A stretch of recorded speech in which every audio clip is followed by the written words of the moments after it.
nyo napanood, ano ba yung mga opinion nyo tungkol po dun sa mga nasabing opinion ng mga pamilya dun sa pangangailangan at kagustuhan? Sa tingin ko, ang mga pamilya ngayon, minsan na inuuna nila yung mga kagustuhan na kadalasan Sa pangailangan. Kasi parang ano, no? Ang nangyayari kasi dito sa mundo natin, parang pasyala na. Alam niyo yung sunod lang sa uso. Hindi yung pangangailangan. Pero nagiging ano rin po yung pinipita ng isang pamilya. Pero hindi rin sapat yun para sa kanila. Kasi minsan nga, di ba, parang imbis sa isipin yung pangangailangan, parang, ay, meron siya noon, bibili ako. Yun yung sinasabi sa atin. Parang inggit. Oo, Nahihirap ng inggit. Nainggit. Yung parang iwasan natin din yung, pagka meron yung isa, bibili rin tayo. Kasi yung pangangailangan ng pamilya, parang hindi nagbibigyan ng pansin.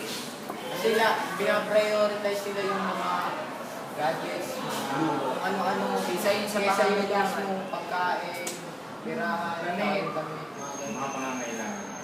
So, ano nga, parang ang laki nung negative, ano nito, yung dulot nito sa ating, ano, sa ating lipunan. Pero kung may negative na side, may positive din. Kasi kadalasan sa gadget, kung minsan na wala akong magawa, may paglibangan ako. Kaya napapadali niya yung process ng mga bagay. Tama rin naman, katulad nga ng computer, kasi pag may assignment tayo, doon tayo kumukuha ng information. Yun nga lang nangyayari kasi. Minsan sa iba, parang lahat na lang ng pansin nila, doon nila tinutukoy. Nagiging tamad na. Oo, nagiging tamad na. Kaya nga sabi yung library, parang nawalan na rin ng saysay.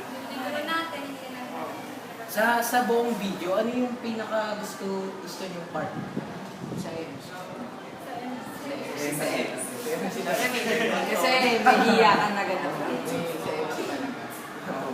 Iyakan, ganun. Tapos ano yung mga kalamba doon? Si Les na tigawag ng baglang nawawala. Pero ano ba yung nakalap ng information tungkol dun sa mga nasa mundo ng luto? Yun yung sinasabi natin.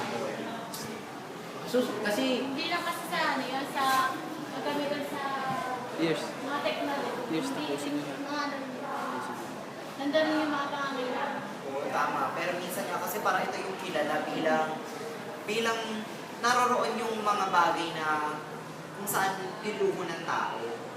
Mas pinapansin nila kaysa doon sa mga bagay na pangangailangan. So dapat tayo mga Pilipino ay matuto na pahalagahan yung mga bagay na mas higit natin kailangan kaysa doon sa luho. Na hindi naman tayo mamamatay kung wala tayo. Kasi yung buhay, umiikot ko sa pangangailangan. Minsan, pero mga luho na nasa pangangailangan din. kaya ngayon, kayo na bahala magdesisyon kung ano mas matimbang sa inyo, pangangailangan o kagustuhan. Maraming salamat.